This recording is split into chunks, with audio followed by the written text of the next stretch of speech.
جیسے جسٹس علی باقر نجوی صاحب بیٹھے تو علی باقر نجوی صاحب نے فرمایا کہ جیسے ہی احسن بھون صاحب نے بحث شروع کی تو علی باقر نجوی صاحب نے کہا کہ جو آنریبل جج ہیں ہم میں سے ایک، انہوں نے نام نہیں لیا لیکن انہوں نے فرمایا کہ ہم میں سے ایک جو آنریبل جج صاحب ہیں وہ اس کیس سننے سے معذرت کرتے ہیں، اس وجہ سے ہم فائل بھجوا رہے ہیں چیف جسٹس صاحب کو۔ چیف جسٹس صاحب کو فائل بھجوا دی اور ہمیں یہ لگا کہ اب چیف جسٹس صاحب کے پاس فائل چلی گئی ہے تو اب یہ معاملہ کل تک پینڈنگ ہو جائے گا۔ پہلے آپ جانتے ہیں کہ یہ کیس تھا جسٹس شہباز علی رضوی صاحب کے پاس اور جسٹس انوار الحق پنو صاحب کے پاس۔ اس بینچ نے معذرت کر کے چیف جسٹس کو بھجوایا تھا، پھر یہ علی باقر نجوی صاحب کے بینچ میں آیا تھا اور علی باقر نجوی صاحب نے آج اپنا بینچ جو دوسرے جج صاحب تھے وہ انہوں نے معذرت کر لی اور فائل بھجوا دی چیف جسٹس صاحب کو۔ اس کے بعد آج ہی ہم جب باہر نکلے، ہمارے ساتھ دوست رپورٹرز تھے دنیا ٹی وی کے، جیو کے، ARY کے، سما ٹی وی کے، تو ہم ڈسکس کر رہے تھے تو میں نے جب دیکھا احسن بھون صاحب بڑی جلدی سے جا رہے ہیں برانچ کی طرف تو میں نے کہا احسن بھون صاحب ابھی لگوا لیں گے، انہوں نے کہا نہیں ایسا نہیں ہوتا، آج نہیں لگے گا۔ میں نے کہا آج لگ جائے گا اور 2 گھنٹوں کے بعد دوبارہ بینچ بھی بن گیا اور کیس بھی لگ گیا۔ اب دوبارہ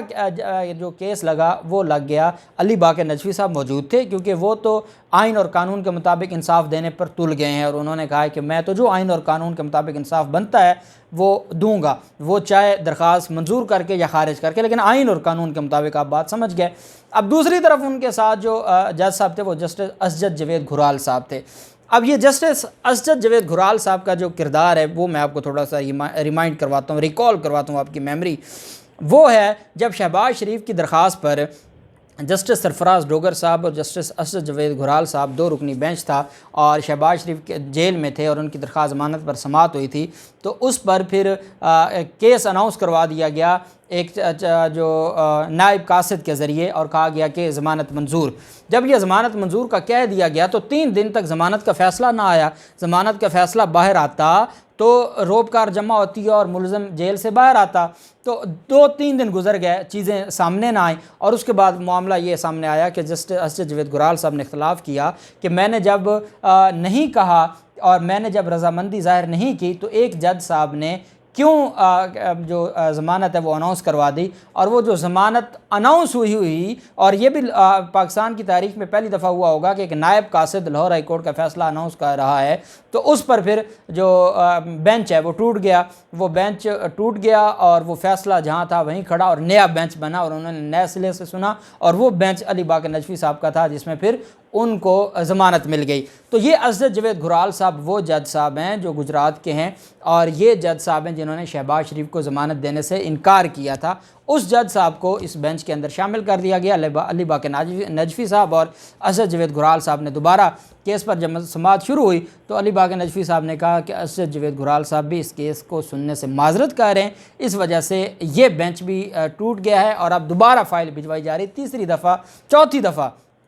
3 دفعہ تو بینچ بن چکا، چوتھی دفعہ chief justice Lahore high court کو درخواست جو ہے وہ مریم نواز کی درخواست وہ بھجوائی گئی۔ اب یہ معاملہ ایک تو میں آپ کو بتاؤں ٹیکنیکل ہے، ٹیکنیکل ایسے ہے کہ مریم نواز پاسپورٹ واپس لینا چاہتی ہیں۔ مریم نواز کی بیسیکلی جو ضمانت منظور ہوئی تھی وہ کنڈیشنل تھی۔ کنڈیشنل جب آپ ایک کنڈیشن واپس لیتے ہیں تو آپ کی دوسری کنڈیشن ختم ہو جاتی ہے۔ اب ایک بات تو یہ ٹیکنیکل سوال ہے کہ آیا مریم نواز کی اگر آپ اس کو پاسپورٹ واپس کرتے ہیں تو اس کی ضمانت کیسے برقرار رہے گی؟ ایک یہ ایسا پوائنٹ ہے کہ جس سے عدالتیں نکل نہیں پائیں گی آئین اور قانون کے دائرے سے۔ دوسرا یہ ہے کہ مریم نواز کی اپنی درخواست 2019 کی ECL سے نام نکلوانے کی جو پینڈنگ ہے اور وفاقی حکومت نے بغیر عدالت کو بتایا ECL سے نام نکال دیا اور عدالت نے ECL کے رولز آج منگوائے ہوئے تھے، وہ بھی ایک بہت بڑا گمبھیر معاملہ ہے۔ اور تیسرا یہ ہے کہ جس آرڈر کو نیب نے چیلنج کر دیا ہے اور نیب کی اپیل سپریم کورٹ میں پینڈنگ پڑی ہے، اب اس آرڈر کا ریویو کیسے کر سکتی ہے لاہور ہائی کورٹ ایک CM میں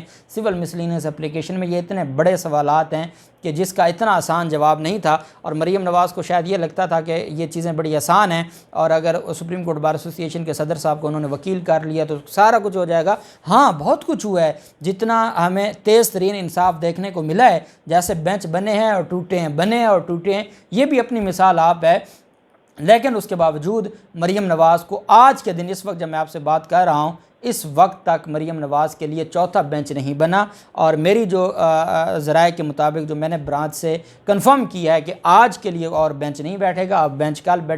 بیٹھے اب کل کیونکہ سعودی عرب کے لیے روانہ ہونا ہے شاہی خاندان نے، تو اس میں مجھے لگتا ہے کہ مریم نواز رہ جائیں گی۔ یہ بھی ہو سکتا ہے کہ آج بینچ بن جائے، صبح 9 بجے سماعت ہو اور صبح ہی ان کو پاسپورٹ مل جائے اور وہ کل چلے جائیں، جو بھی معاملہ ہے۔ لیکن ایک بات بڑی دلچسپ ہے کہ مریم نواز کے لیے یہ الارمنگ سچویشن ہے کہ شہباز شریف نے اگر اب عدالتی بات میں نے آپ کو بتا دی، آئین اور قانون کی بات اب رہ گئی، اگلی بات آگے سیاسی، کہ مریم نواز کو یہ بھی سوچنا ہوگا کہ شہباز شریف نے اپنے لیے تو ریلیف لے لیا، لیکن اس کا مطلب یہ ہے کہ جو شہباز شریف کی ڈیل تھی اس ڈیل میں اس کا مطلب ہے مریم نواز تو شریک نہیں تھیں، اور یہ ہو سکتا ہے کہ مریم نواز کے لیے یہ معاملات سارے کے سارے، کیونکہ شہباز شریف کے لیے ان کو وزیر اعظم بنانے کے لیے تو ہماری عدالتوں نے جو جس طریقے سے ایفیشنسیز دکھائیں، رات کے 12 بجے تک آئین اور قانون کو بچانے کے لیے ہماری عدالتیں کھلیں، تو وہاں مریم نواز کے لیے یہ جو سارا معاملہ یہ ان کو کبھی ایسا نہیں ہوا تھا۔ مریم نواز ہوں یا یہ لوگ ہوں، ان کے لیے کبھی ایسا نہیں ہم نے دیکھا تھا کہ ایک بینچ بیٹھے، پھر دوسرا بیٹھے، پھر تیسرا بیٹھے، پھر چوتھا بیٹھے، تو یہ مریم نواز کو بھی سوچنا ہوگا۔ بہرحال